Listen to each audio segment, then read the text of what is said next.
Salut, bienvenue sur Armelle Délices. Abonne-toi si ce n'est pas le cas, car sur cette chaîne tu trouveras des recettes et des astuces pour te simplifier la vie.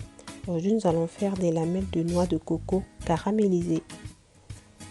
Pour la recette, j'aurai besoin de 100 g de noix de coco, de lamelles de noix de coco séchées. Je l'ai pris dans un magasin bio, et de 75 g de sucre en poudre. Pour aromatiser encore bien notre recette, nous pourrons également ajouter 10 g de gingembre frais râpé. Ça donnera encore un goût encore plus poussé et encore plus agréable. Alors, je vais mettre mes lamelles de noix de coco séchées dans un bol.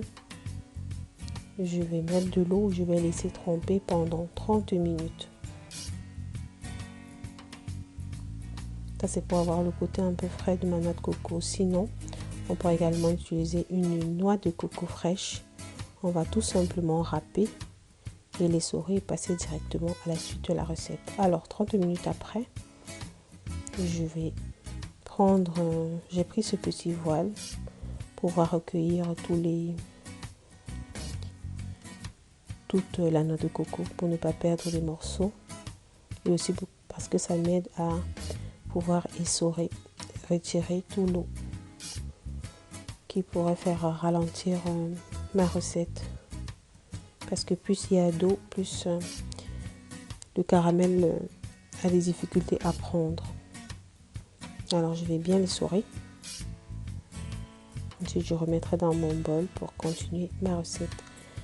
La noix de coco est un fruit exotique par excellence.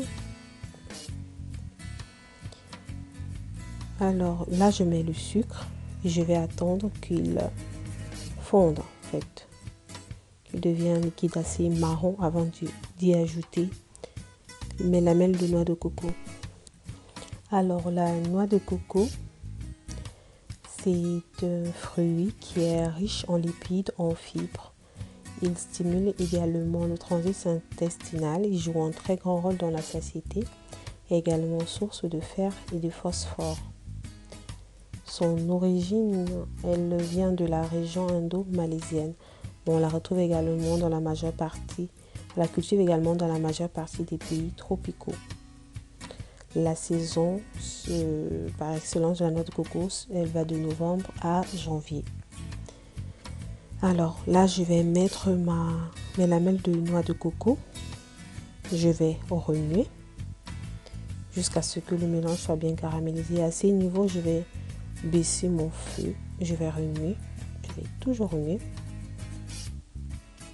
pour avoir la couleur souhaitée. Et je continue à tourner, je tourne bien, faut pas s'arrêter parce que sinon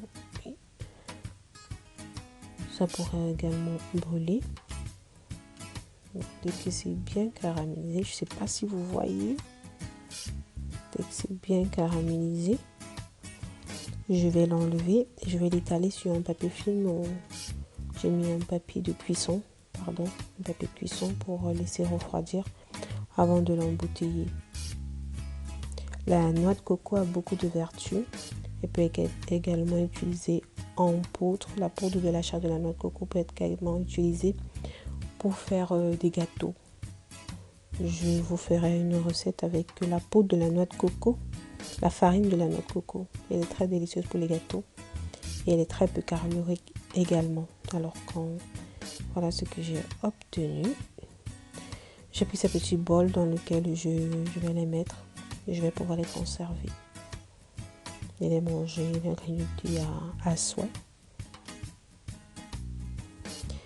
J'espère que la recette vous a plu. Si vous avez des questions, vous mettez en commentaire. J'essaierai de vous répondre le plus rapidement possible. Et je vous dis à la prochaine recette.